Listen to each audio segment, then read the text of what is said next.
partículas de suelo. Entonces, ¿de dónde provienen esas partículas? ¿De dónde lo sacó? De los terrenos donde estaba lloviendo. De ahí sacó todas esas partículas. Entonces, eso nos indica que si se lleva las partículas más finas, ¿cuáles son las partículas más finas del suelo?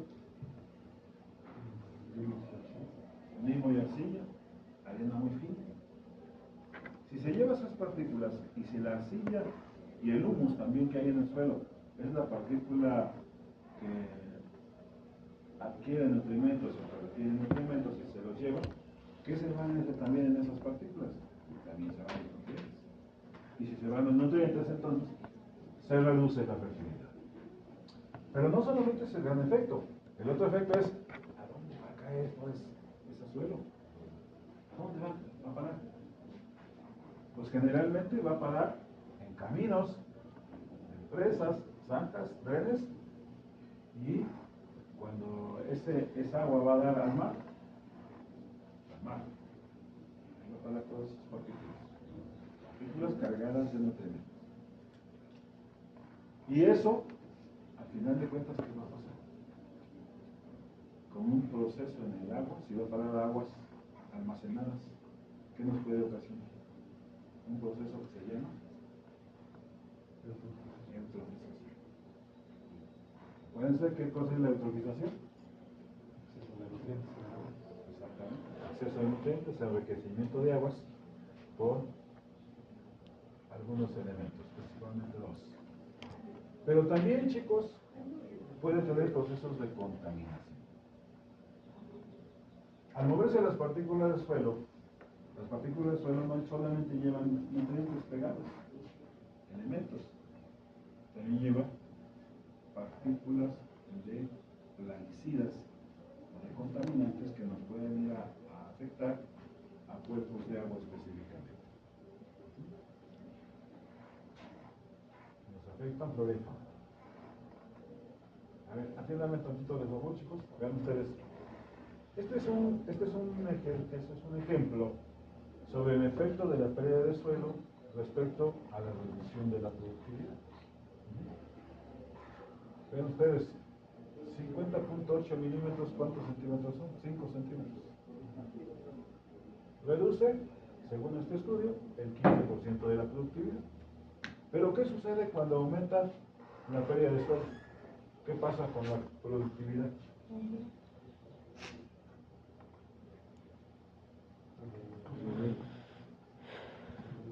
¿Aumenta? ¿Aumenta la productividad o se reduce la productividad? Reduce. Se reduce. Entonces aumenta la pérdida de suelo y va a producir menos. Porque aumenta, por eso dice reducción de la productividad. Se reduce al 35%.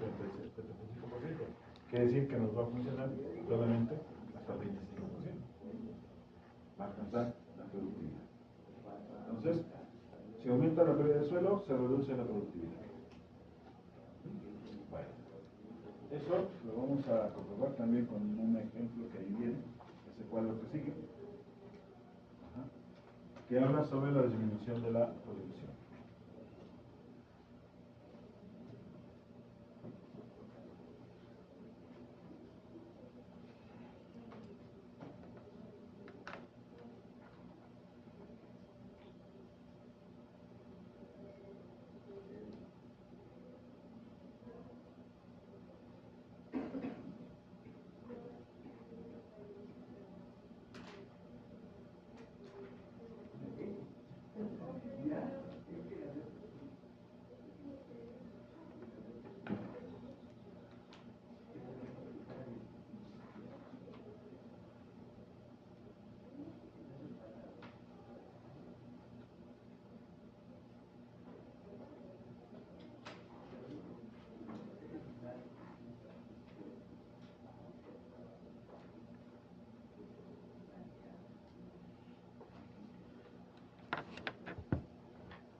a meter este cuadrito, chicos. Y ahorita les digo, ¿vale? A ver. Este experimento se llevó en una parcela experimental de maíz en el estado de Ohio, en Estados Unidos. Pero ustedes le dieron seguimiento durante 11 años a una parcela, donde fueron llevados algunas características de la parcela, que tenía una cierta pendiente. El material era de textura era migajón franco. Pero vean ustedes, esta es la pérdida acumulada de suelo. En el año 0, pues prácticamente fue cuando se empezó, pues no había pérdida, pero por supuesto no había rendimiento, pero sí en ese momento midieron el porcentaje de materia orgánica, que era 2.05%. ¿Ya saben cómo se determina la materia orgánica? ¿De acuerdo?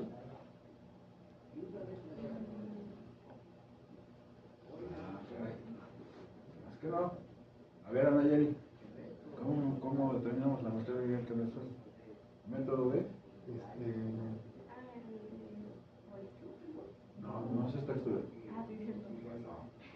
Cuando se le va en unas hojitas.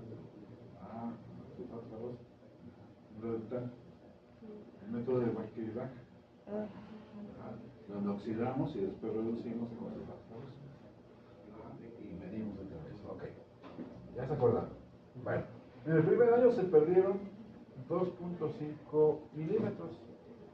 Y por supuesto que ahí evaluaron el rendimiento y vean ustedes, rindió 3.830 kilogramos por hectárea. En el año 2 se perdieron 13.8. En realidad, ¿cuántos milímetros se perdieron en el año 2? ¿Fueron 13.8? No. 13.8 restan de 2.5. Y eso es lo que se perdió en ese año. ¿Sí? ¿De acuerdo? Bueno. Y ya, pero vean ustedes, en el segundo año, ¿qué nos dice? Ya bajó. No se evalúa en esto, pero ya bajó a 1.75 el porcentaje de materia orgánica. En el año 3 se perdieron 27.5 y bajó la materia orgánica a 1.26. Pero ¿qué sucede en el año 4? Cuando se perdieron 32.5 acumulados, ¿no? Si aquí nosotros decimos cuánto se perdió en el año 4, pues le restamos 32.5, 27.5. ¿Cuánto nos da? Nos da 5, ¿no? 5. Se perdieron 5 milímetros, pero vean ustedes, como ya es un acumulado de pérdida de suelo, vean ustedes el rendimiento. Prácticamente bajó 4 veces.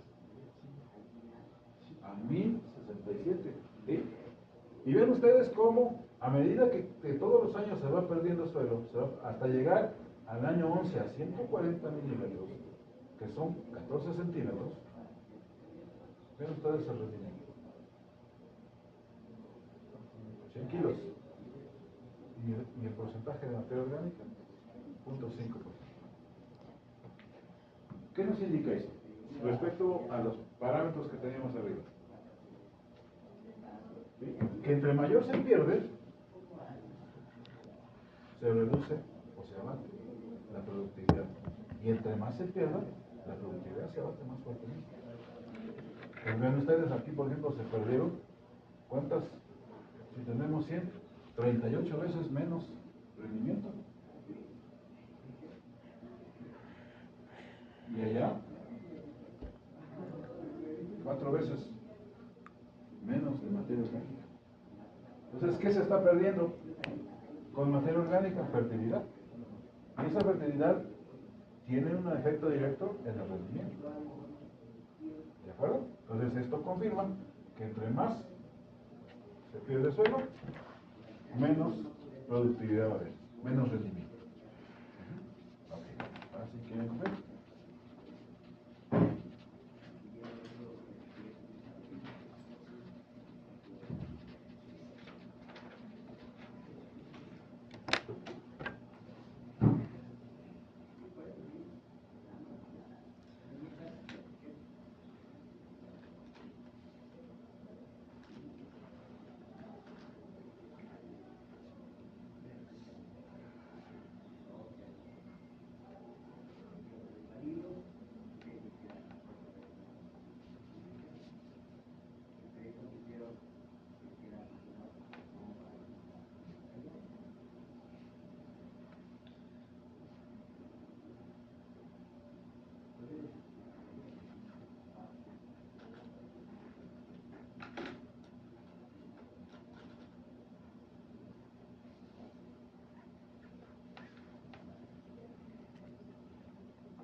Bueno, existe otros factores que influyen en la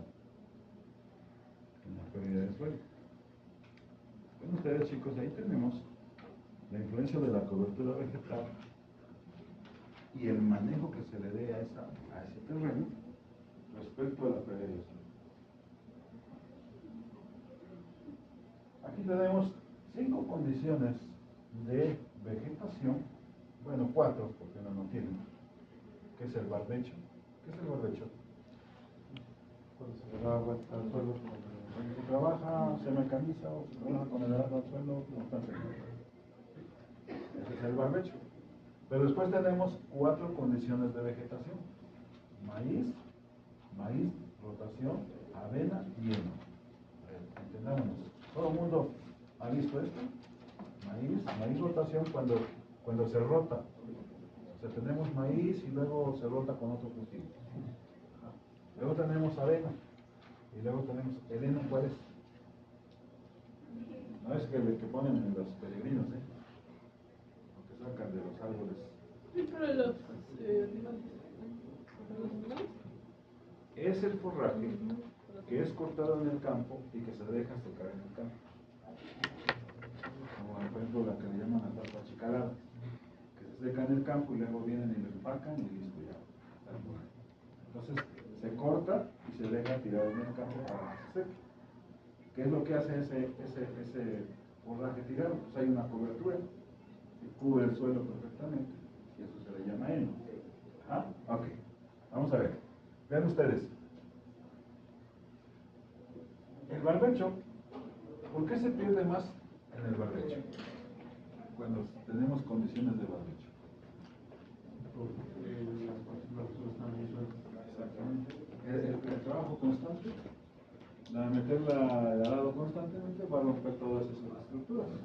Y entonces nos va a dar un suelo totalmente poroso, las partículas todas separadas, y entonces va a tener más pérdida. viene el maíz, ven ustedes, maíz. Pero ¿por qué hay una diferencia entre maíz y maíz rotación? Porque el maíz rotación se combina con otros tipos de cultivos y hace que se puede decir que como que repose la tierra de la producción de maíz, ya no absorbe tantos nutrientes luego lo llegan a combinar con frijol o Sí, con otros. Ok, entonces, pero ¿cuál es la condición de la siembra de maíz? Se siembra en cruces. Y entonces vean ustedes, pues sí pierde menos, pero ahora comparemos ese maíz, cualquiera de estos dos, con la avena. ¿Cómo se siembra la avena? No hay surcos, no hay líneas. Y eso impide o reduce el desplazamiento del agua. ¿Vale? Entonces ese desplazamiento del agua se va a reducir y por lo tanto la pérdida del suelo va a ser menor. Pero ahora cuando cubrimos el suelo, una cobertura como en los suelos forestales donde tenemos cubierto con hojarasca, ¿qué va a pasar? La erosión va a ser prácticamente nada. 20 kilos por hectárea. Es como si llevasen una cubeta. Eso es lo que se puede perder en una hectárea por efecto de la cobertura que tenga ese suelo de material orgánico. ¿De acuerdo?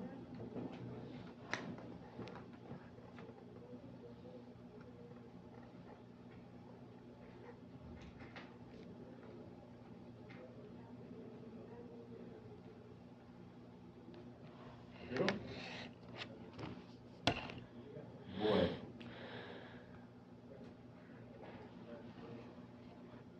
Y entonces vamos a ver ahora cómo ese proceso erosivo que influye. A ver, atiéndame y ahorita los dejo que copien el esquema, ¿vale? Ven ustedes. ¿Ustedes conocen un mapa mental? ¿Cómo lo hacen?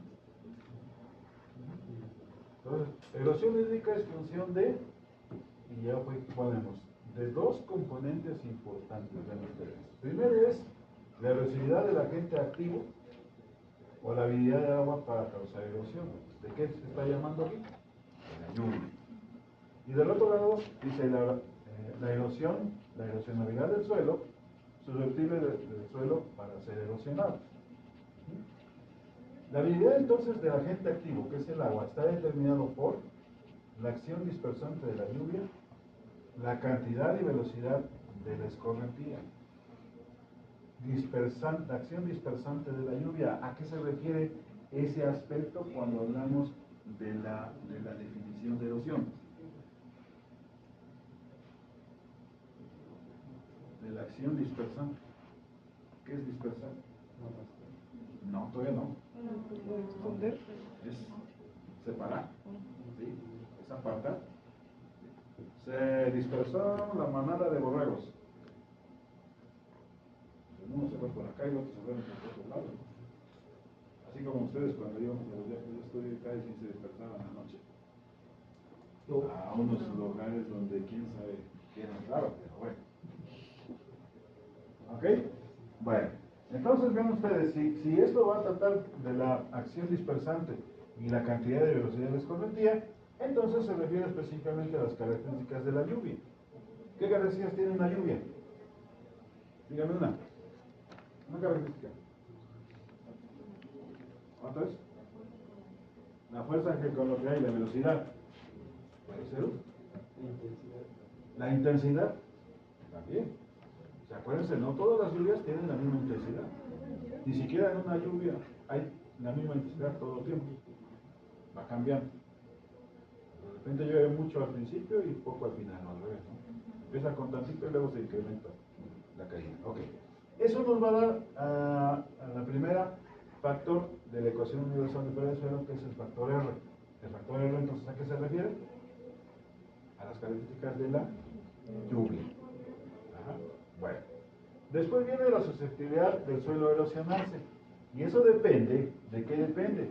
Pues depende principalmente de las características del suelo, de la topografía y de modalidad del manejo del suelo. Cuando hablamos de las características del suelo, estamos hablando, pues, por supuesto, la característica que tenga el suelo. Ese es el factor K. ¿Cómo qué características tiene el suelo? Suelo, específicamente suelo.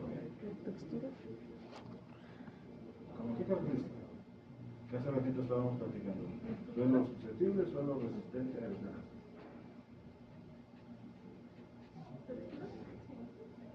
Textura. Ahí sí influye la textura. Puede ser. Puede ser la estructura. ¿Ah? Ok. Ahí lo dejamos.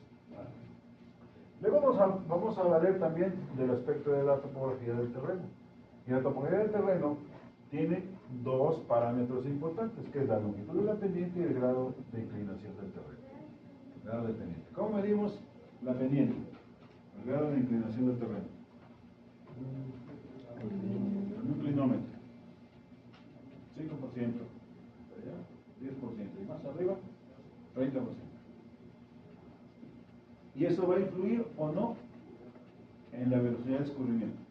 Por supuesto, que entre más pendiente tengamos, la velocidad del agua que escurre va a ser mayor.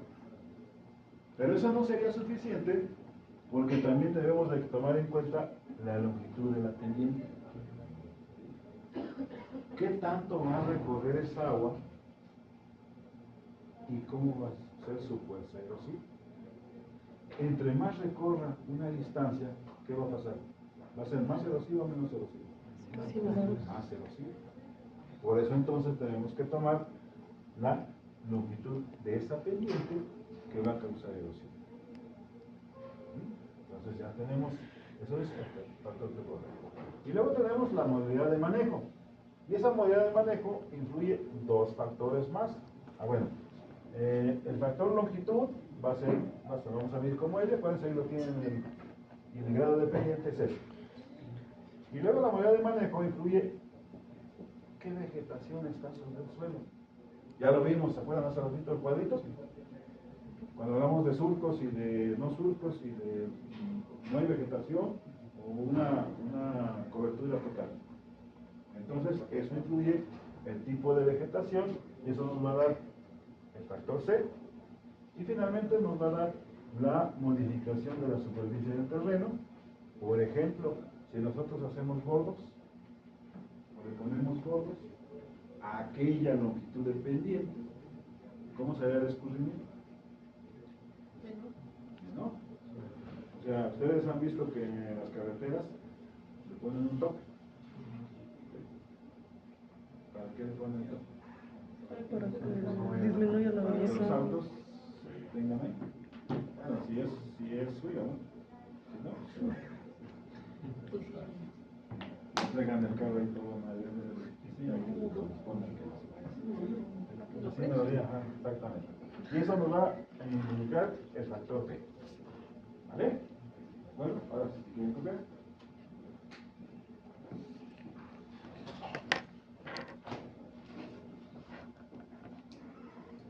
Y como se fijan, como lo vimos hace ratito, entonces aquí vean ustedes, van a encontrar, dependiendo de la fuente, que la erosión o la erosión a través de la ecuación universal va a tener, puede ser dos letras, E de erosión, o algunos lo van a encontrar con la letra A.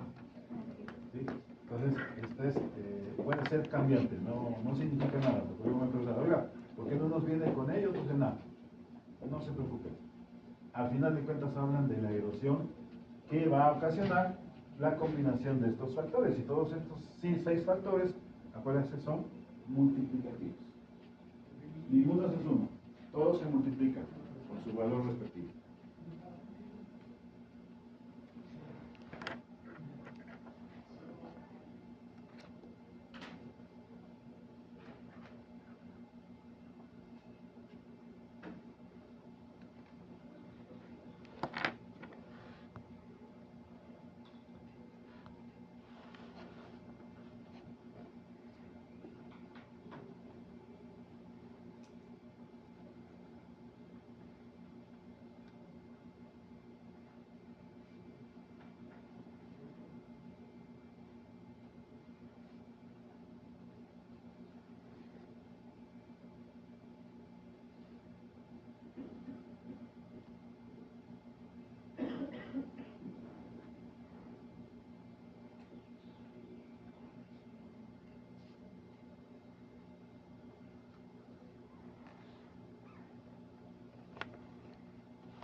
Este es el modelo de procesos que es para una erosión hídrica.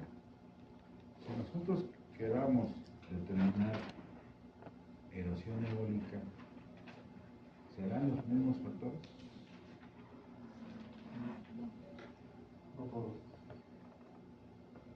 ¿Cómo qué factores se tomarían en cuenta de esos que están ahí? En vez de características de la lluvia sería características del viento como la dirección y la velocidad. Ok.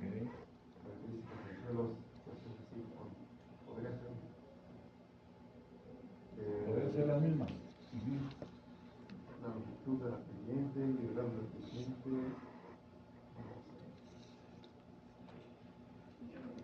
¿Influirá para que un suelo se erosione por viento la inclinación que tenga y la longitud?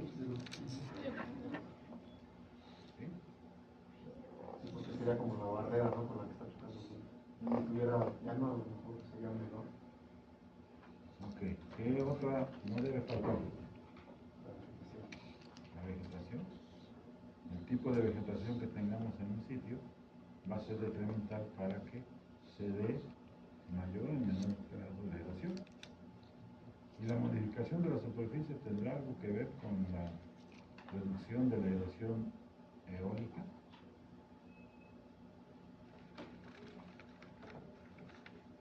Puede ser que son los mismos que Hacer bordos, por ejemplo, reduce la erosión eólica.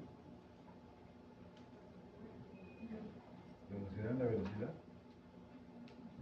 Sí, no, por ejemplo, se hace con el viento. Bueno, como que topa con los bordes, se podría decir como, de cierta forma, como frenados. ¿Sí? ¿Pero reduce su velocidad? ¿O solamente desvía? Desvía. Pero entonces donde va a caer, cae con toda la fuerza. Entonces, ¿cuáles sí tendrían que existir forzosamente?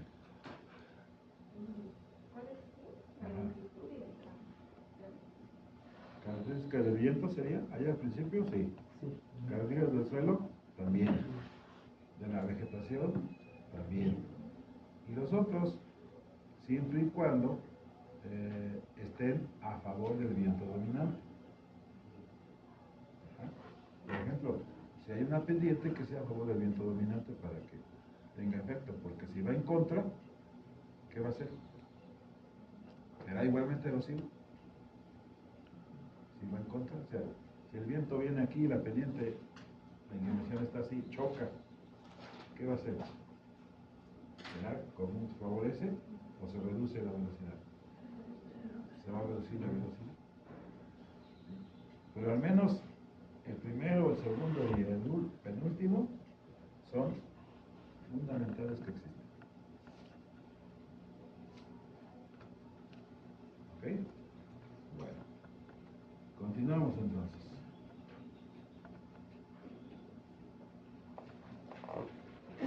Ya habíamos platicado al principio con la definición que lo primero que ocurre es una erosión de tipo laminar. Es una erosión de tipo a todo el suelo, me va a ir desprendiendo y va a ir levantando esas partículas. Entonces, esa erosión laminar es cuando la lluvia tiene poca capacidad de desprender y transportar las partículas del suelo. Cuando vamos ahí de lluvia, también puede ser el viento, ¿sí? Porque también el viento va un viento moderado o leve, puede ir desprendiendo pequeñas partículas de ese suelo. Si el flujo es mayor, se forma la escorrentía y puede iniciar por canalillos o surcos, pequeñas hendiduras en el terreno que se van apareciendo a medida que van aumentando el volumen de escurrimiento. Esa escorrentía va a tener ciertas características que van a facilitar o acelerar el proceso erosivo, como qué tanta velocidad lleva. ¿Y eso de qué depende que tome o no velocidad? De la inclinación del terreno. Ajá. ¿Qué profundidad tiene ya en la formación de canalillos o surcos en el suelo. Eso va a depender del volumen. ¿Sí?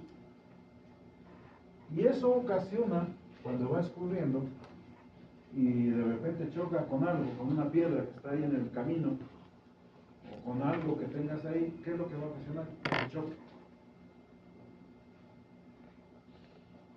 Que haya un movimiento de esa escorrentina. Entonces se genera una turbulencia. Y la turbulencia muchas veces es lo que ocasiona el mayor erosión. Porque el agua, consuelo, están moviéndose muchas veces en distintas direcciones, pero siempre en un sentido de la pendiente. Y luego finalmente el contenido de sedimentos que tiene el escurrimiento de la escorrentía. Si ya se lleva más sedimentos, ¿cómo será la velocidad y el volumen? Mayor. Porque eso nos da la pauta a que levante más cantidad de suelo, que suspenda más cantidad de suelo. Bueno. Y finalmente, todos estos movimientos o estas acciones van a ocasionar una socavación. ¿Qué es una socavación? Un hoyo modifica la superficie del terreno. Ajá. Y eso entonces remueve partículas del fondo y forma cárcavas. ¿Sí? De hecho, digamos, las últimas, la estructura o la forma del cambio en el terreno, eso va a llamarse una socavación. Se va a empezar a llevar el suelo, y entonces lo que va a ocasionar es una cárcava. Y vean ustedes, puede ser que una erosión o un proceso erosivo nos puede llevar desde 40 a 80 toneladas por hectárea por año, mientras que cuando se forma una cárcava en el terreno, estamos hablando alrededor de 400 toneladas por hectárea por año. O sea, el efecto erosivo es más cuando hay una cárcava. ¿Por qué? Porque lleva grandes volúmenes de suelo. Asocian una cárcava con una pequeña barranca, como conocemos, una barranca pequeña, una barranca ya bien desarrollada. Eso, ¿cómo empezó el proceso erosivo ahí? Primero fue un pequeño hilo de agua que no se controló, o se concentró mucha agua en esa parte, y cuando ustedes fueron ya se había llevado todo ese terreno. Estamos hablando ya de muchas toneladas de suelo que han sido llevadas por agua. Esta modificación que existe en el terreno ocurrirá cuando tenemos una erosión eólica.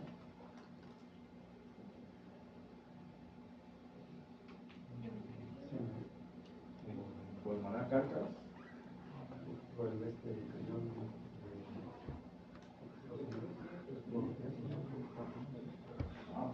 Ahí fue un deshielo primero. Ese deshielo fue agua. Hizo el agua. Y ahora se ha seguido incrementando por el viento. Pero primero, el viento no se llevó eso. Lo que hizo es un deshielo que hubo y se llevó el cañón. Y se ha seguido incrementando. Ahora sí vemos las estructuras de erosión eólica. Pero inicialmente fue agua que ocasionó eso, y el viento ha seguido ese deterioro de las rocas y del terreno. Así que batallando, ¿no? Parece como si alguien fue con su lija y le estuvo haciendo así para que se vean figuras caprichosas, ¿no? Entonces, una erosión eólica prácticamente nos lleva a una malformación, pequeñas malformaciones del terreno, que con el tiempo se pueden ir haciendo más grandes, pero que nace es la erosión hídrica primero, y después puede entrar la erosión eólica.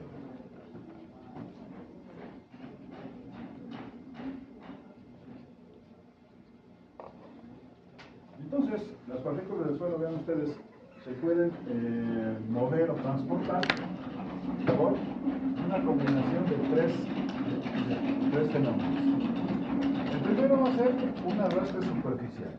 Acuérdense, cuando se empieza a desprender y empieza a empezar a desplazar, va arrastrando, se va rodando, se va deslizando. Sin embargo, una vez que se empieza a incrementar el vehículo de transporte, puede haber un proceso de saltación, que es cuando esas partículas empiezan a golpear entre ellas mismas, o con otras partículas, o con otros cuerpos que están en el camino, en el trayecto de escurrimiento, ¿qué le va a pasar? Pues empiezan a golpearse y salen disparados para otros lados. Ese proceso lo vamos a llamar de saltación.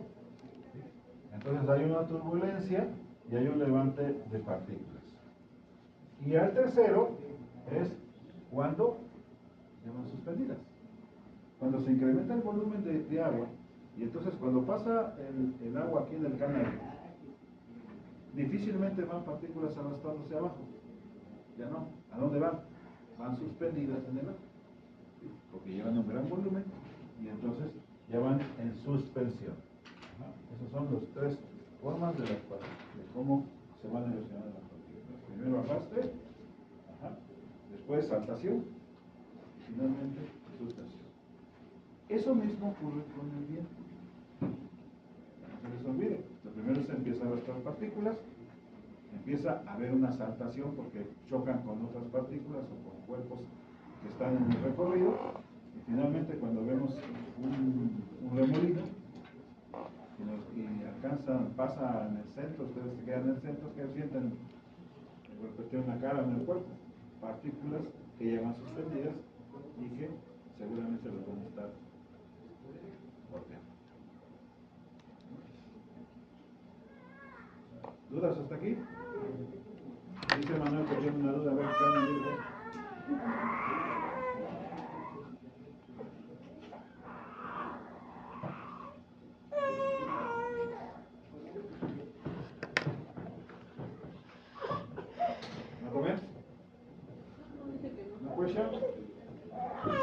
Bueno, seguimos entonces.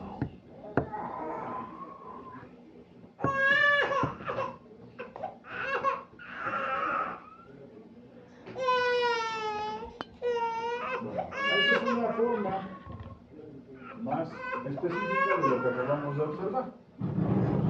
Primeramente vemos que es el impacto de gotas de lluvia. Esas lluvias, al caer, ¿qué es lo que van a hacer? Van a desprender las partículas de fuera y entonces van a salir proyectadas para todos lados. Y si se desprende así, van a ocasionar una erosión por salpicamiento. Seguramente ustedes han visto esto en algún lugar donde hay un arbolito y ustedes van a ver que de alrededor se ha erosionado, ¿sí? Pero solamente queda el árbol ahí con sus raíces donde están deteniendo. Es entonces lo que vamos a conocer erosión en pedestales. Este sería un pedestal que se está sosteniendo el suelo principalmente por la influencia de las raíces. Pero donde no hay raíces, pues ahí se impactaron las gotas y se empieza a llevar el suelo. Empieza a desprender y se lo empieza a llevar. Bueno. Después tenemos, cuando esto se va, ¿qué ocasiona el desprendimiento o el salpicamiento de estas partículas? ¿Qué va a ocasionar en el terreno? ¿A dónde van a caer esas partículas? ¿O dispersadas? Sí, son dispersadas. Pero ¿qué problema pueden ocasionar? Más bien no pueden, que ocasionan. Taponamientos de poros. Si está un poro abierto y hay una dispersión o hay una proyección de partícula, va a caer en ese poro. Se va a taponear. ¿Y qué va a pasar si se taponea? Ya no va a haber absorción, ¿sí? Va a haber infiltración de agua. Por lo tanto, entonces, se genera un escurrimiento. Y ese escurrimiento nos va a ocasionar canalillos. Vean ustedes cuando hablamos de canalillos, surcos y cárceles. Canalillos, pequeños canalillos que siempre se van a concentrar al centro donde hay una depresión del terreno. O sea, no todos los terrenos son planos, así como mesas de billar. Tienen ligeras hondonadas Y entonces ahí es donde se desplaza el agua y ahí empieza a ser un canalillo. Si bien marcado.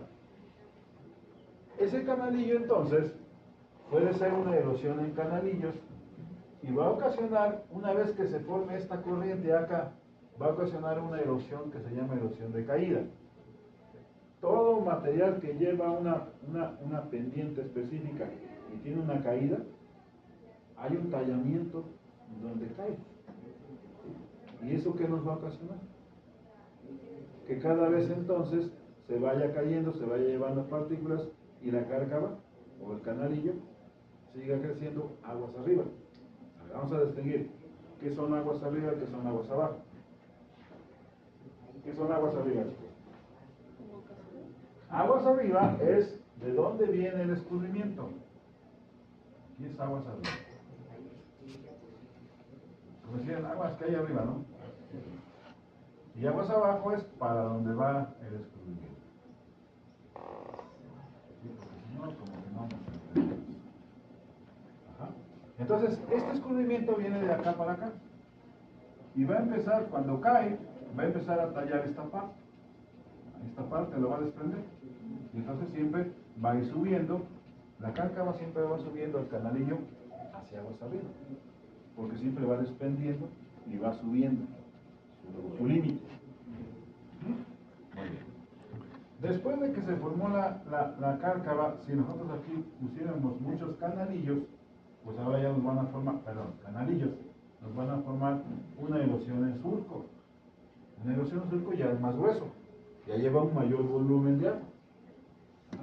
Y va a seguir formando esta erosión en caída, pero además, por su volumen de caída, va a formar una erosión remontante. ¿Cómo condecimos o cómo percibimos esa erosión remontante? Vean ustedes. Cuando el agua cae en una instancia, no cae y se desliza a través de la pendiente, ¿no? ¿Qué es lo que hace?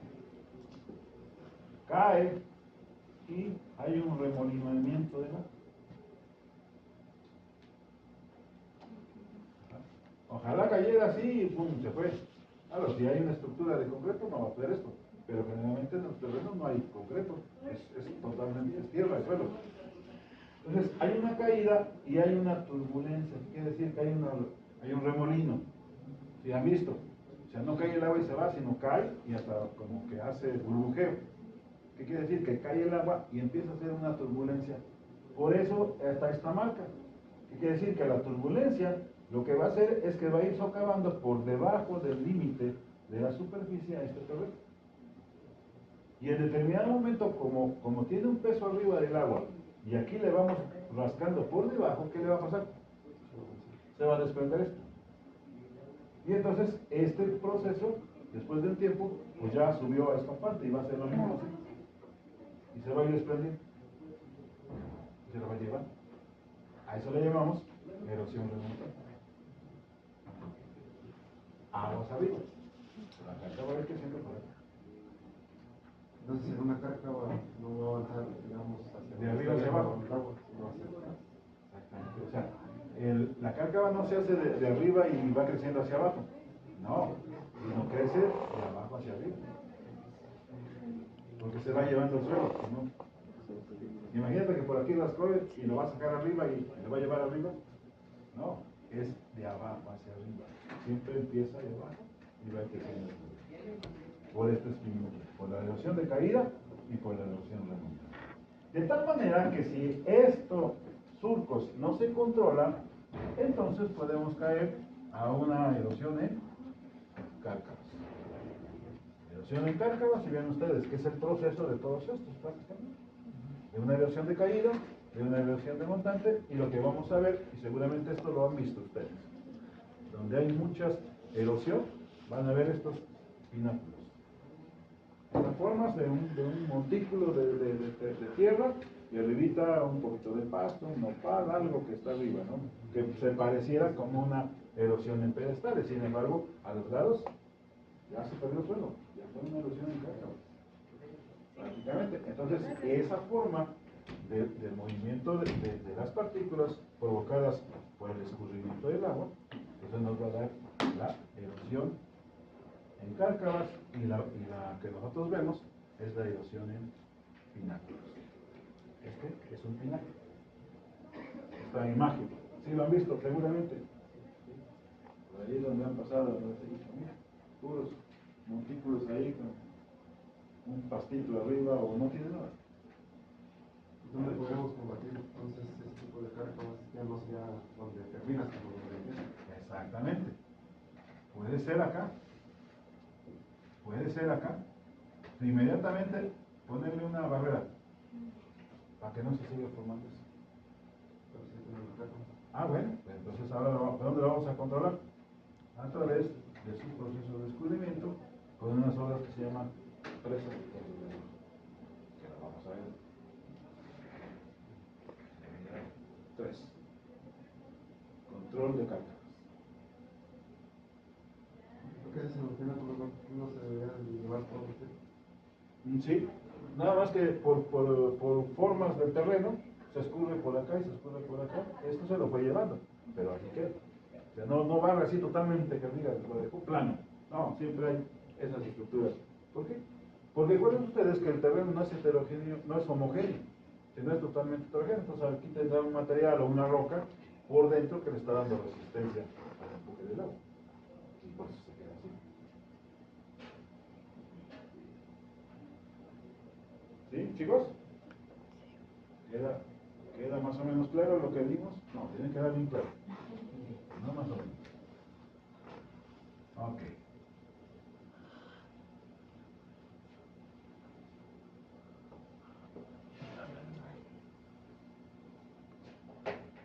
Entonces, erosión en cerestrales, luego erosión por salpicamiento, erosión por canalillos, erosión por surcos, y finalmente, pies de piedra más erosión en cárcavas.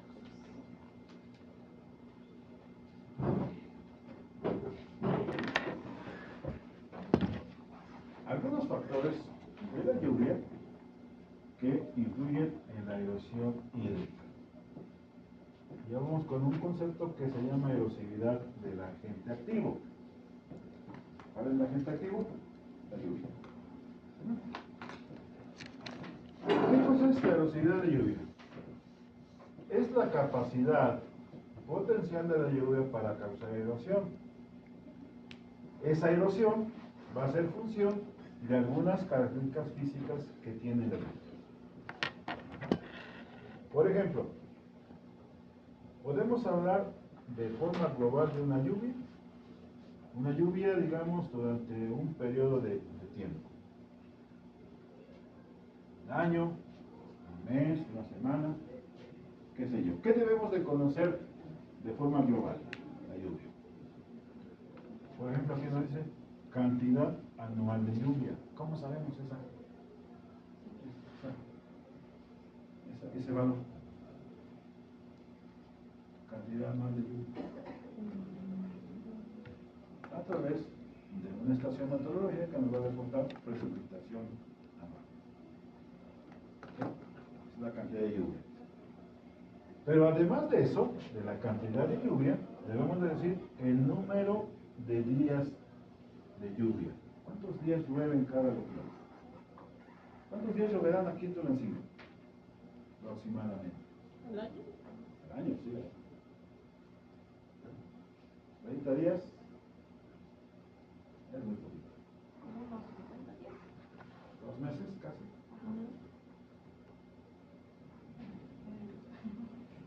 No, un poquito más. Como 3. Alrededor de 90 días. Entonces, si nosotros hacemos un gráfico o buscamos una estación meteorológica, vamos a ver que vamos a tener esta forma, que va a estar así. Bueno, aquí tiene un pequeño pico, una caída. ¿Cuál es esta caída? ¿Cómo se llama esta caída? Llevaron meteorología. ¿Cómo se llama? canícula. ¿No has escuchado hablar de la canícula? Sí. Lo que los señores antes decían canícula. ¿Cómo se llama? O sequía intraestival. Y entonces, pues hay una caída, pero esa es la. Vamos a quitar esto y le vamos a hacer que esté así. Totalmente. Esa es la lluvia. Entonces, el número de días, ¿cuál es? Pues aquí llovió poquito, aquí llovió poquito. Aquí, ¿qué días son? ¿De qué mes son estos de acá? ¿Qué mes es el más lluvioso, chicos? En el sur. Mes más lluvioso. No la época de lluvias. La época de lluvias empieza más o menos en junio y termina en octubre. ¿Sabes? Septiembre. ¿Septiembre? Septiembre. Septiembre es el mes más lluvioso. Vamos a encontrar así. Okay. Y luego viene el otro, si sumamos todos estos, nos va a dar este parámetro de cantidad. Ajá. El número de días es qué días llovió. No todos los días del año llueve, ni todos los días de la época de lluvias. Hay unos días que llueve. Pero eso está muy relacionado con distribución a lo largo del año. ¿Cómo se distribuye? Bueno, pues en los días lluviosos empieza aquí en junio más y aquí termina en octubre. Están los demás meses. Pero eso está, la distribución a lo largo del año está muy de la mano con la estacionalidad. Si seríamos altos en esta, entonces diríamos que aquí va subiendo y este es más. Si este es septiembre, entonces hay más lluvia en septiembre. ¿Sí? Pero eso está dicho con la frecuencia. Esta es una lluvia, una distribución normal de lluvia. Sin embargo, con esos famosos procesos de la niña y el niño, ¿qué sucede? ¿Saben ustedes qué pasa en eso? Con este fenómeno de la niña. Estamos hablando de la niña. ¿Qué nos indica? Días más calurosos. Por lo tanto, entonces, vamos a tener, cambia entonces la estacionalidad de la frecuencia. ¿Por qué? Porque a lo mejor en este mes solamente, aquí normal dormían 5 días, pero ahora va a llover solamente un día. ¿Y cómo es? Va a ser así.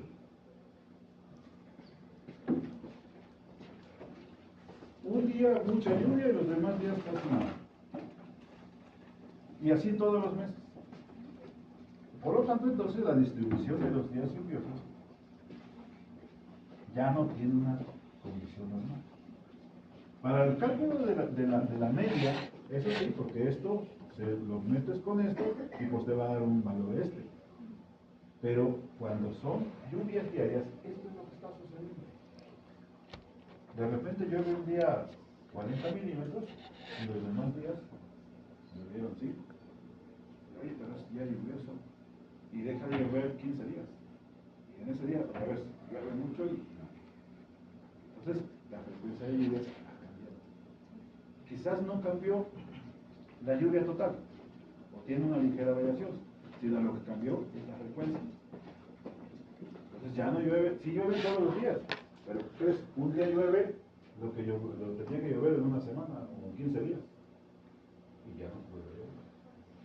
Ahí todo esto ha ido cambiando la distribución de las lluvias. Bueno, eso es a nivel global, pero también tenemos a nivel de cada lluvia. ¿Qué sucede en cada lluvia? ¿Qué cambios específicos tendría que haber en una lluvia? ¿Qué cambios? La intensidad. ¿Cómo medimos la intensidad, Carmen? A ver.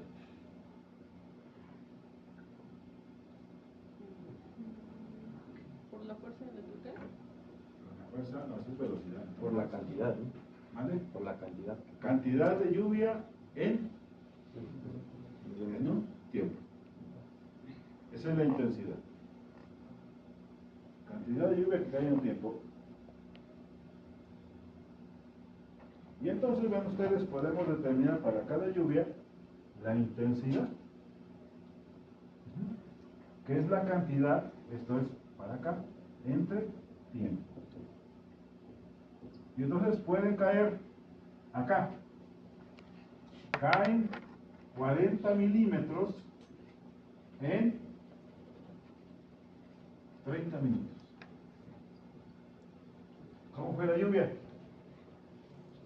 Pues muy intensa, y así la llamamos, ¿no? Muy intensa la lluvia. Tiene mucha intensidad. Ahora, que esos 40 milímetros caigan en 3 horas. ¿Cómo es su intensidad? Bueno, vamos a ver cómo se calcula la intensidad. Ajá. Bueno, entonces está la cantidad, la intensidad, el tiempo. Luego tenemos otro factor importante, es el tamaño de gota.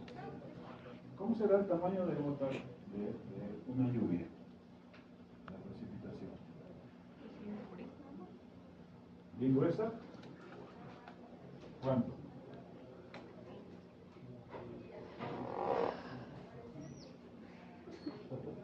Así está. Milímetros. ¿Vale? 3 milímetros.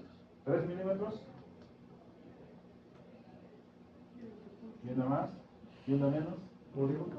¿Cuál es el tamaño de la gota? Aquí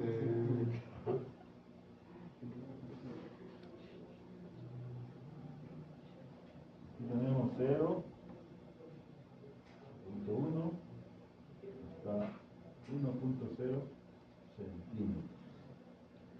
¿Cuánto creen que hay aquí? ¿Qué valor será? No esta escala, ¿eh? Sí, si tomas escala dicen, no, pues ahí como .74. Este será el tamaño máximo de una gota. Lo que está recordado.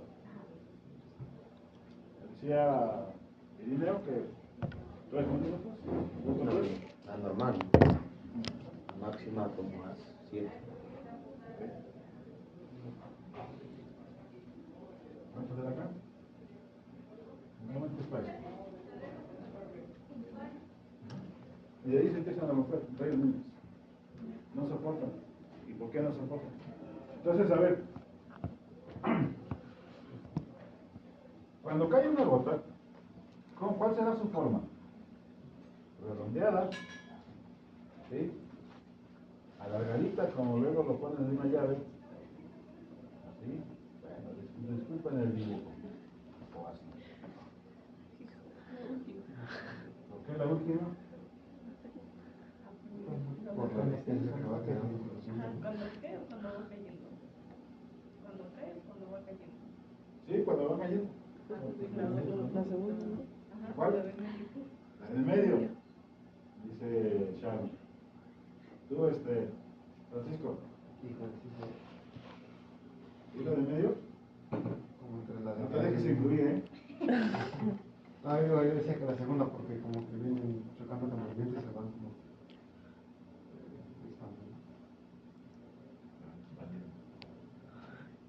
Irineo,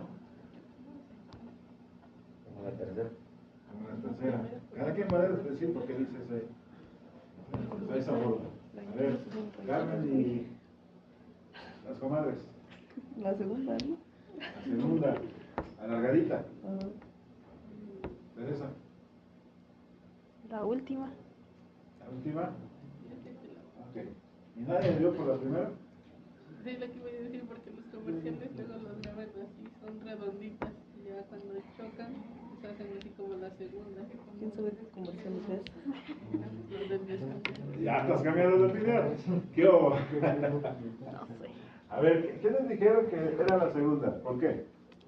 Por la altura, bueno, de donde quede, la velocidad que se va alargada. ¿Ok? ¿Puede ser? Yo digo, Puede ser si no hubiera gravedad. Bueno, con la gravedad se jala. Pero a la hora de ir cayendo, ¿qué es lo que tiene abajo? Tiene una resistencia. Eso compararlo agua a los globos. Cuando llenan un globo con agua y lo toman de un punto, ¿qué le pasa a la otra parte? Se alarga como la de medio. ¿Sí? Ahora, imagínense, ahora pónganle la fuerza contraria a la gravedad, que es la resistencia del viento. Abajo. Pónganle su mano abajo. ¿Qué le va a pasar? Se va a hacer como la de abajo. A lo mejor no tan así, tan ovalado. Esa es la forma de la gota. No cae ni alargada. Esto cae cuando se desprende de una llave. Una gotita que se va calando y se rompe. Ajá. Pero al momento de empezar a caer, tiene dos fuerzas. Una de atracción, que es la gravedad, y la otra de resistencia, que es en forma contraria, por el viento. Entonces, lo va a formar. Esta es cuando se impacta y cae, hace esta forma. Pero ya cuando cayó al suelo, cuando va a impactar al suelo, cae y se hace el rojo, ¿no? Y si luego lo ven ustedes. Si traen una ropa que difunde muy rápidamente la gota, pues cae y se empieza a hacer la marcota ahí como que una gotota, ¿no? Bueno, ¿sí queda claro entonces? Ajá. Entonces esta es la forma. Y luego tenemos otro componente que trae la lluvia, que es la energía cinética. ¿Qué será la energía cinética? La energía cinética de una lluvia, la que va circulando a través del recorrido, trae una energía. Y esa energía va a impactar directamente en el suelo. Esa erosión en el posalpicamiento que vimos, al final de cuentas, ¿quién es el que se aplica? Es la velocidad que trae la gota y que impacta en el suelo y que hace que se dispersen muchas partículas. Pues vamos a ver que uno de los componentes de la característica de la lluvia es esa energía. ¿Vale? Muy bien. ¿Dudas? ¿Comentarios? Entonces Exacto, durmiendo. Pero fui cambiando el lugar. No, creo que sí tienen razón también. Bravo, tenían razón. Ok.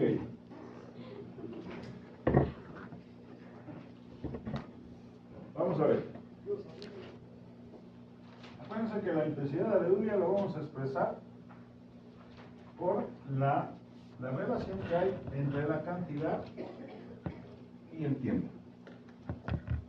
Cantidad y tiempo. Ajá. Expresa la cantidad de lluvia por cada unidad de tiempo. La intensidad. Suele variar a lo largo de una misma lluvia. Eso ustedes lo han percibido. No todo, cuando empieza a llover, no todas las lluvias tienen la misma intensidad, la misma caída de agua. De repente caen muchas gotas grandes, de repente cae una pequeña lluviacita y luego incrementa o baja. Entonces tiene diferentes intervalos de cantidad en diferente tiempo y eso nos va a llevar a que tiene diferente intensidad. Se expresa en milímetros por hora. Claro, la cantidad es en milímetros y el tiempo es por hora. Es en una hora. Es uno de los factores que determina la velocidad de la lluvia, por supuesto. Entre más agua caída por unidad de tiempo, entre más intensidad, ¿qué va a suceder? ¿O qué va a proporcionar? Mayor erosión. Ajá. ¿Y dónde se mide? Bueno, se mide con un pluviómetro o un pluviógrafo. Ajá. Y eso, un pluviómetro lo vamos a encontrar, un pluviógrafo específicamente vamos a encontrar. Ustedes han visto en algún momento cuando pasan en la tele, por ejemplo, cómo se sienten los sismos. Hay una aguja que tiene una normal, pero hay un movimiento telúrico y ¿qué hace? Venga, hasta arriba, ¿no? Y luego, vuelve otra vez. Si nosotros tomamos en cuenta esta cantidad por este tiempo, esta cantidad por este tiempo y esta cantidad por este tiempo, ¿qué vamos a hacer? En caso de la lluvia, pues tenemos diferentes intensidades. No es la misma en cada intervalo. Así estamos en.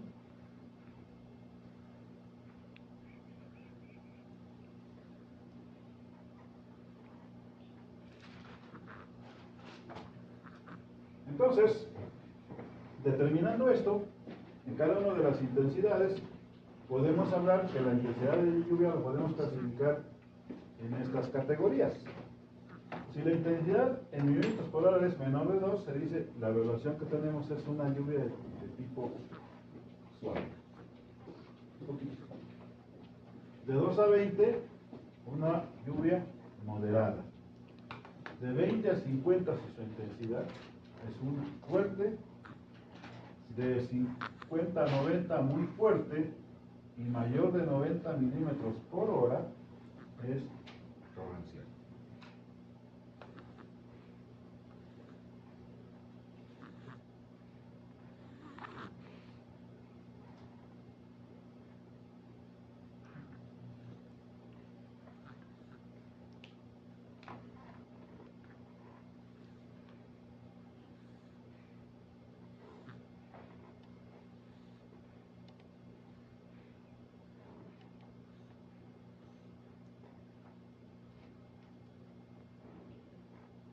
Cuando hablamos de 1 milímetro de precipitación, ¿a qué nos estamos refiriendo? ¿Cuánta agua cayó?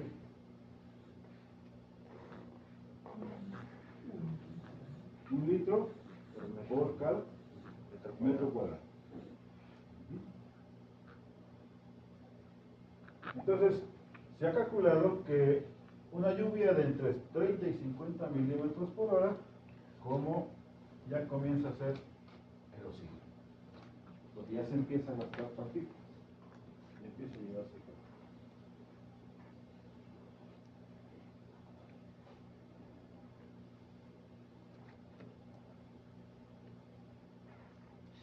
Imagínense entonces ese huracán de categoría 5 que le pegó a Acapulco, que se acumularon alrededor de 220 milímetros de precipitación. 220 litros por metro cuadrado. Pues claro que sí van a llevar cualquier cosa, ¿no?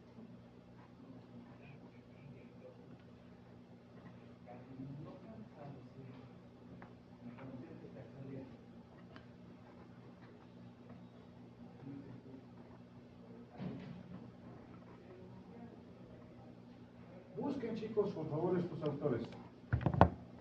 Wishman y Smith. Ellos son los creadores de la ecuación universal de Venezuela, son dos estadounidenses. Y ellos encontraron que los valores más altos de erosión correspondían con periodos de precipitación cercanos a 40 minutos.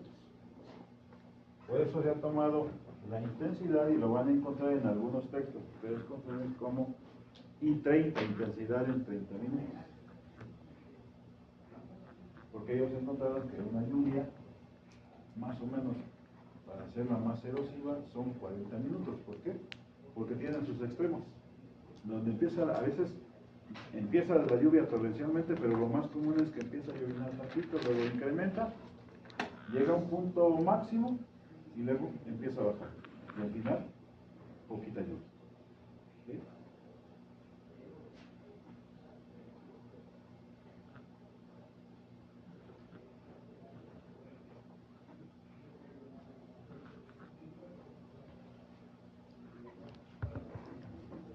Por eso entonces ustedes van a encontrar en los textos este tipo de nomenclaturas. Índice 30 o índice erosivo 30. EI o IE, como lo quieran llamar. EI es en inglés. Erosion Index 30.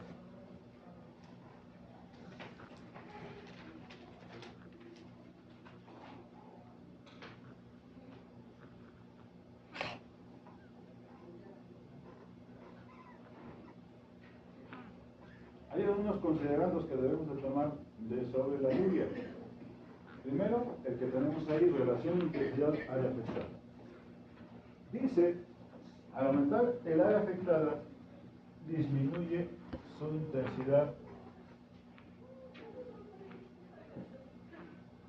De otra manera, dice, las lluvias con alta intensidad son muy localizadas. ¿A lo mejor les ha pasado? De repente llueve fuerte en el centro de Tulancingo y aquí no llueve.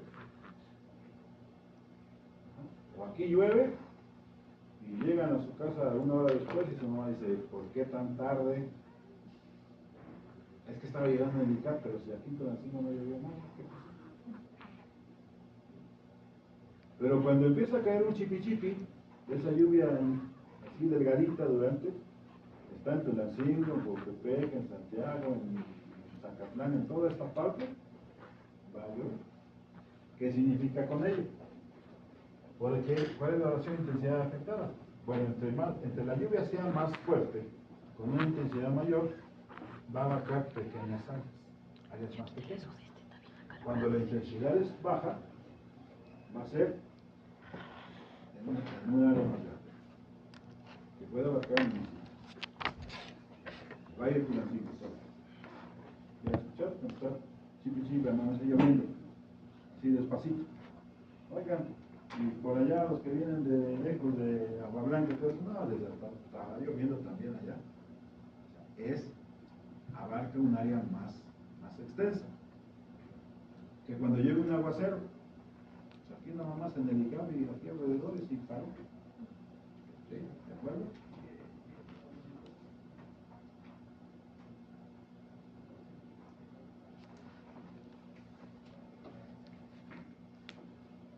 Estos son meramente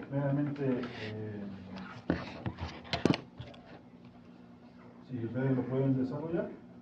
¿Cómo determinar el tamaño de gotas? Hay dos importantes métodos. El método de papel absorbente, que es cuando cae la lluvia en un papel de estraza. ¿Lo han visto? Algunos de ustedes tienen esa en un periódico, pero específicamente en el de estraza porque se ve perfectamente. O sea, cae y se moja esa parte, porque el de estraza difunde muy lentamente el agua. Entonces queda ahí, lo podemos medir estudiando. O la otra es, y esto va para las damitas o para los caballeros que les gusta hacer cocktails y que no le mueven bien a la harina. ¿Qué quedan? Grumos. Ajá. Entonces, cuando cae una gota de agua en harina, lo que hace es envolverse. ¿Sí? Atraerse, se envuelve, se hace una bolita. Ese es un método, tanto el papel absorbente como el método de la bolita de harina, para determinar el tamaño de gota. Algo sencillo, pero funcional.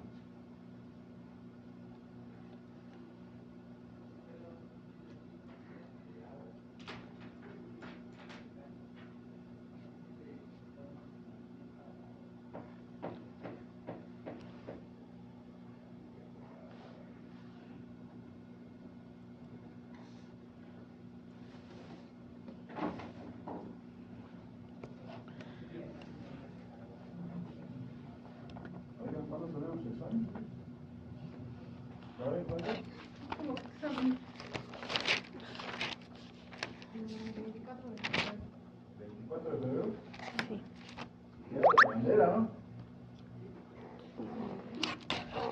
Ya te vamos a dar el día de una vez. Después de que hagan el examen, pues. No quería venir, ¿eh?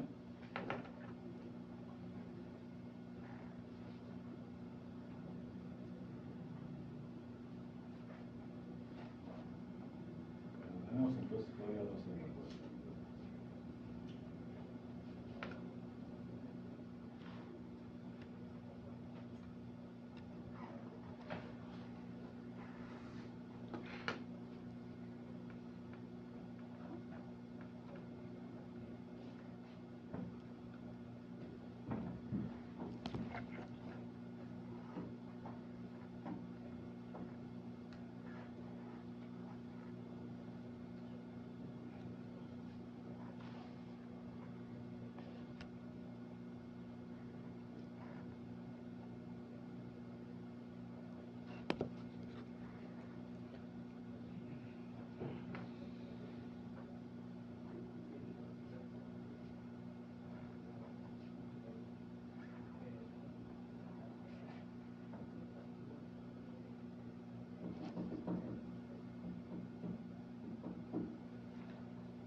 ¿Vamos tantito? Vamos. Otro ratito y ya nos vamos. Quedan ellas, quieren ir, ¿eh? Bueno, entonces dale la Nayeli, por favor, una flechita abajo. Ajá.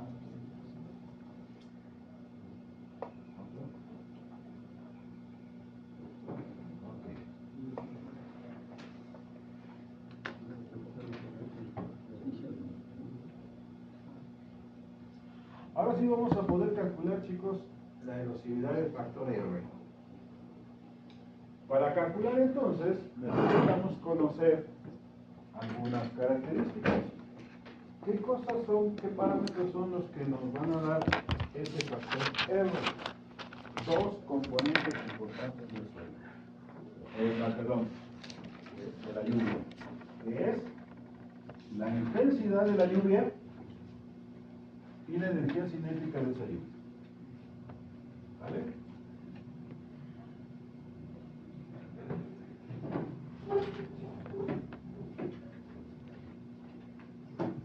Aquí está. El índice erosivo 30 es igual a la intensidad, a la energía cinética de la lluvia y la intensidad de la lluvia. Ya está. Índice de erosividad para un evento. Esto es muy importante. Esto se expresa en estas unidades. El índice erosivo se expresa en megajoules milímetro hectárea hora. En algunos textos lo pueden encontrar así. Bueno, esto es hectárea hora, hectárea a la menos 1 y le quitan esto, el diagonal menos 1 y hectárea menos 1. Perdón, hectárea y hora. La energía cinética entonces se expresa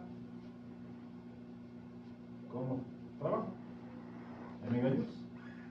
Megajoules por hectárea y la intensidad máxima se expresa en milímetros por hora. Aquí dice 30 minutos, pero al final de cuentas vamos a calcular por hora.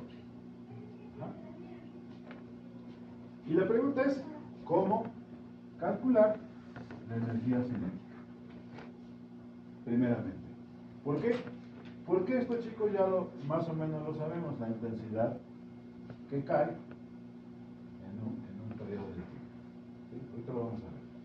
¿Cómo calcular la energía cinética?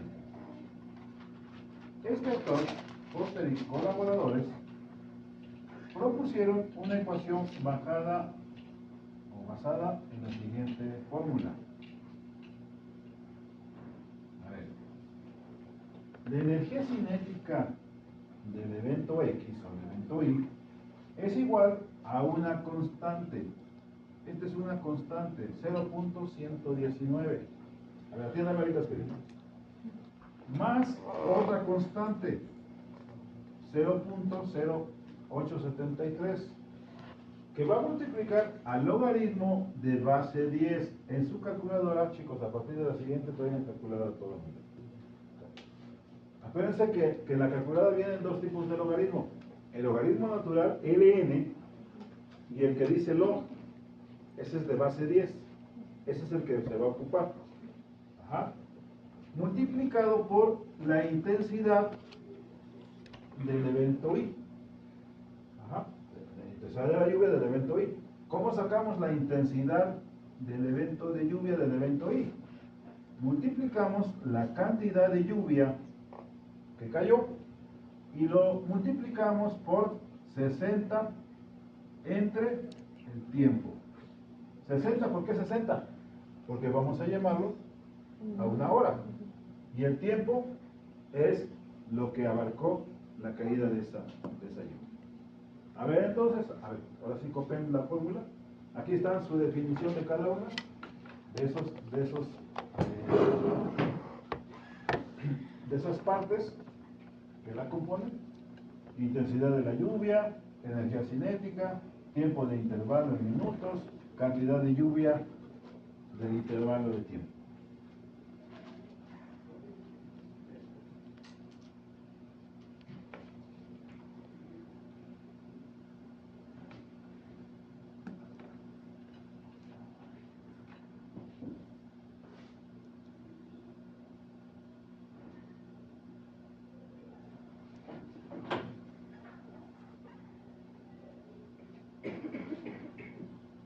Aquí está el descrito, que quiere decir las incógnitas. No están los coeficientes que se tienen ya estandarizados. Eso entran tal cual son.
puta pena.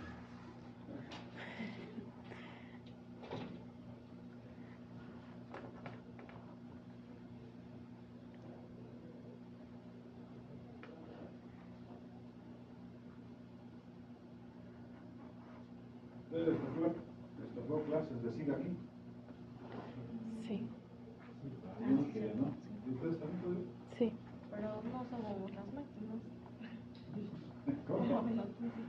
Es que nos decían que era mejor que saquáramos la propia que el de las máquinas. Qué barbaridad, por Dios digo.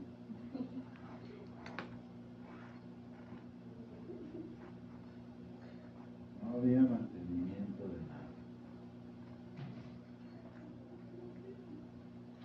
Ok, ¿terminó? ¿Sí? No. Calcular entonces, a ver, así como un ejercicio así rapidito, la energía cinética de un evento de lluvia de 45 milímetros en un tiempo de 30 minutos.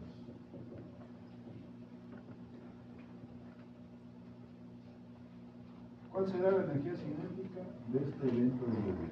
Esta es una sola intensidad solamente. ¿Qué es lo que tienen que hacer primero? Hasta el tiempo que sí. Calcular la intensidad de la lluvia. ¿Cómo le hacen? Está la formulita. Intensidad. ¿Se fijaron? La intensidad es igual a PI, que es cantidad de lluvia. ¿Cuál es la cantidad de lluvia? 45 milímetros. Multiplicado por 60 entre el tiempo. Entonces es aquí 45 que multiplica a 60 entre 30. 90. ¿Ah?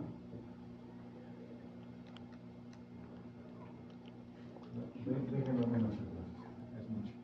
¿Ahorita por qué? Porque ahorita lo vamos a ver. No, que sean 30 minutos, sí. 30 minutos, y aquí cayeron 32 milímetros. 32 y 30. 64.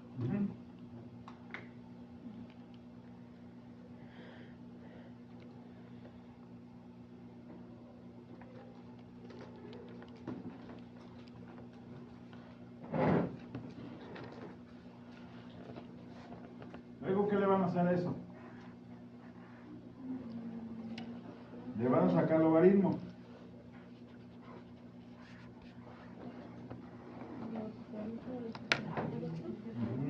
Punto 806. Ok.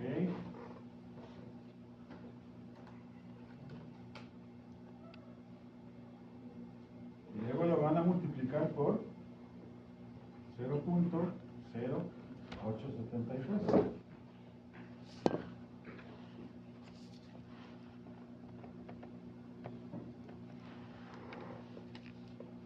¿Cuánto te da, Carmen? Punto 158.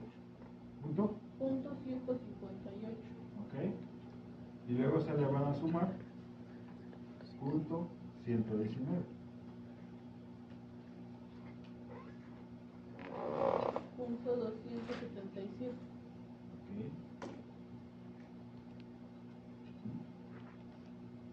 Ahorita lo vamos a poner ahí, bueno, como todos no traen calculadora, ¿sí traen calculadora? ¿Sí? ¿Sale eso? Sí. Pero para la próxima clase, porque después... A ver, vamos a poner ahí valores. Para que no se les olvide. Tenemos entonces que esa... En los pizarrones. Ya no lo ve ahí, pues está aquí. Ok, vamos a ver. Vamos a ir eliminando unidades y calculando valores. Aquí, si nos hacemos esto, nos da un valor de 64 64, ¿no? 64 acá. Sí. Ok. Si eso le sacamos el logaritmo a 64, log de 64 nos da un valor de ¿cuánto?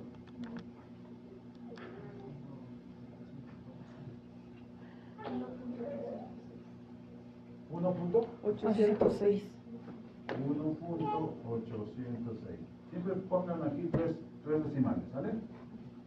Eso lo vamos a multiplicar por 0.0873.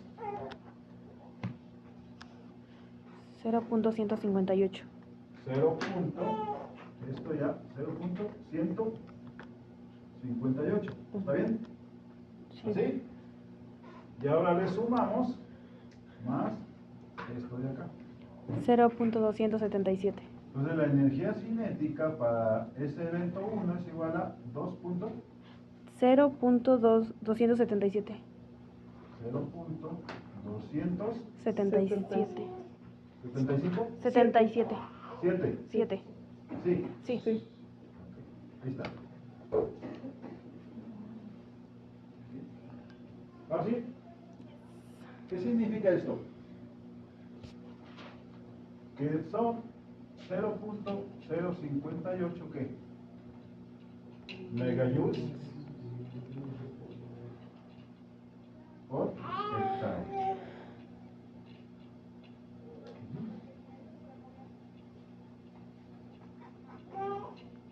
Ok. Ah, no, es acá. Es Es acá, es Sí. perdón. Tengo una pregunta. Dime, ¿Cómo sacó el punto 64? ¿el punto 64 o el 64? No, el 64. Sí. Llovieron 32 milímetros. Multiplicados 60 entre el tiempo 30. 30. Estos son 2 por 32. 34. ¿Sí? Sí. A ver, hagan otro ejercicio.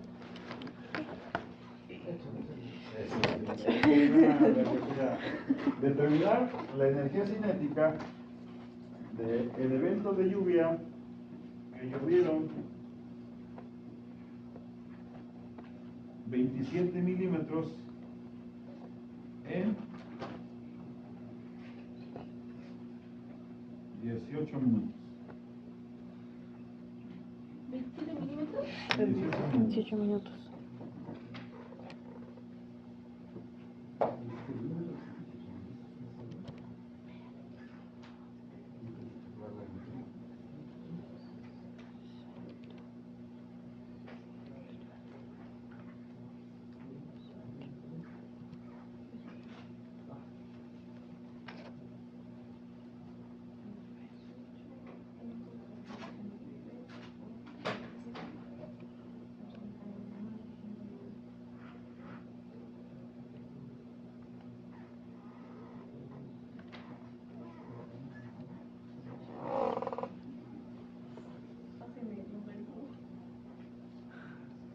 ¿El logaritmo de cuánto? De 89.99. ¿80 qué? 89. No. 99. Es 90, ¿no? Ay, no, es que me salió 89.99. Es de 90. 1.954. 954.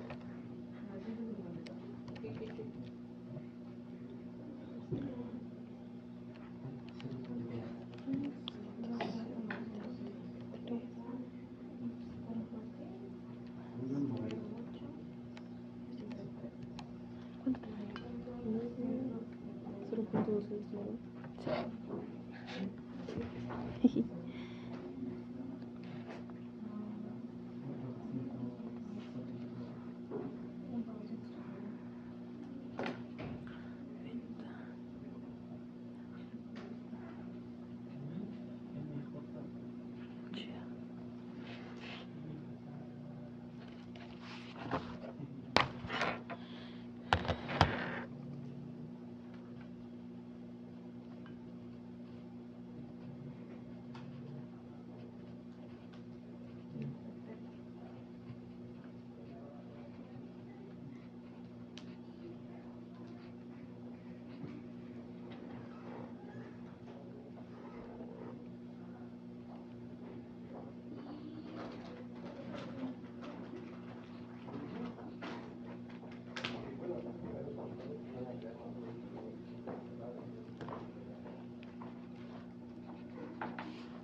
0.290. ¿Salió? 0.290. 0 punto 290. 290. ¿Todo le salió eso? 0.290. ¿Ya están luchos para calcular energía cinética? Vamos a ver entonces si es cierto. Ayer por favor, dale otro avance.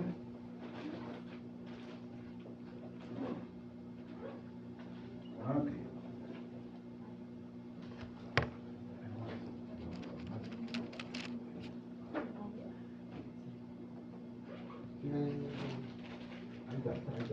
Ahí vamos.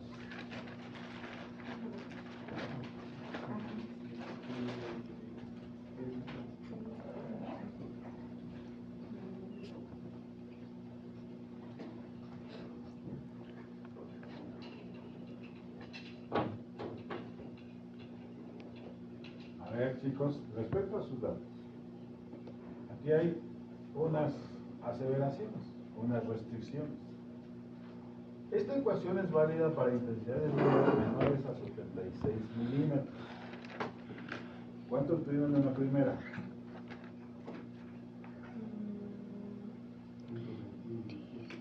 64. ¿Y en la segunda? 90. 90. ¿Cuál cae en ese rango? Menores a 76 milímetros. Ajá.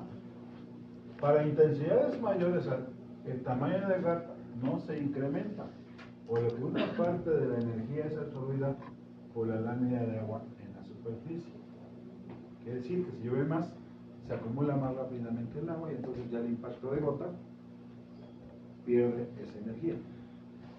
Por lo tanto, cuando la intensidad sea mayor a 76 milímetros, hay que emplear este valor. Directo.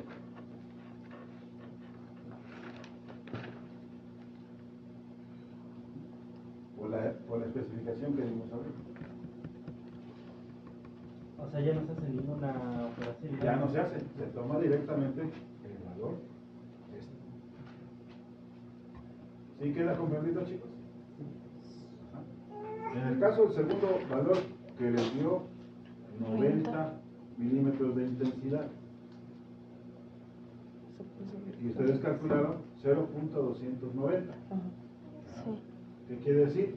Que ya no tienen que hacer ese cálculo, sino tomar este valor como el que van a poner en su ecuación o en su valor de energía cinética para esa intensidad de lluvia. Mayor a 76 quiere decir que a partir de 77 hacia arriba ya van a tomar como referencia ese valor, sin necesidad de que hagan la ecuación. 76 o menos, si tienen que hacer el cálculo. ¿De acuerdo?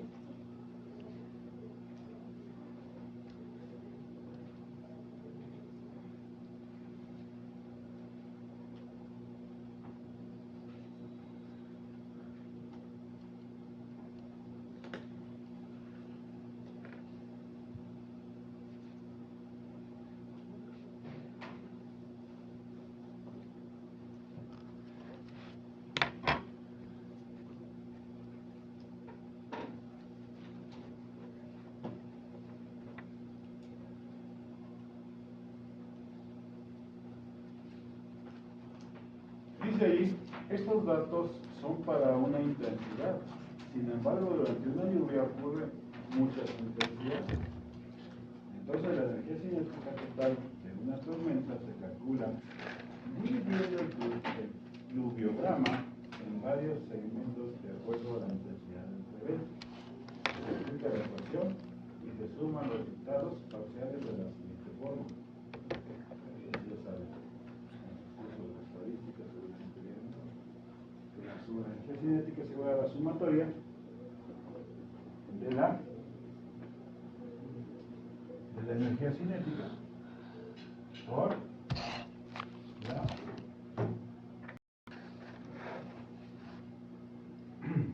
que es esto, PI, cantidad de lluvia, N es el número de intervalos con diferentes intensidad. ¿Recuerdan cómo decíamos que vamos a encontrar el llamamos? Lo vamos a encontrar así.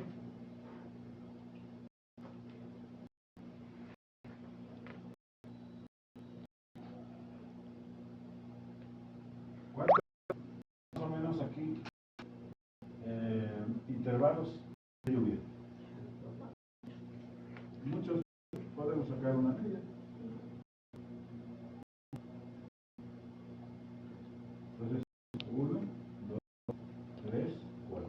Por eso si ustedes ven que energía cinética tiene un valor de I, y va desde aquí, bueno, aquí está, tiene que ser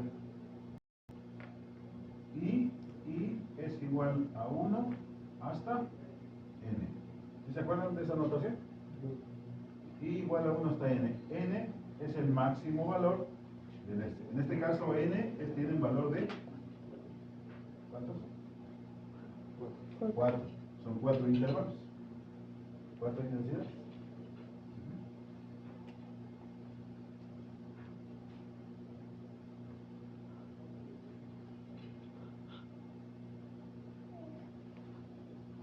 Si esto es de la lluvia, esta es la lluvia 1.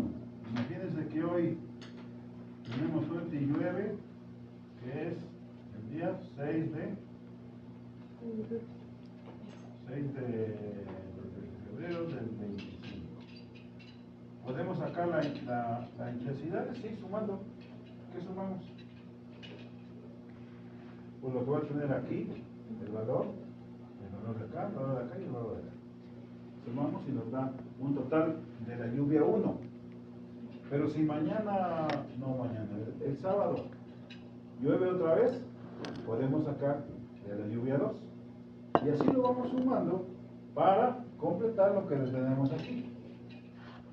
Y los valores de R durante todo el año, ¿qué quiere decir? Que son los valores de la energía cinética que puede haber durante todo el año.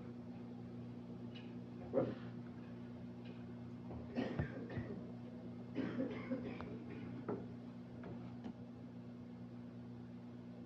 Bueno, acá le vamos a parar.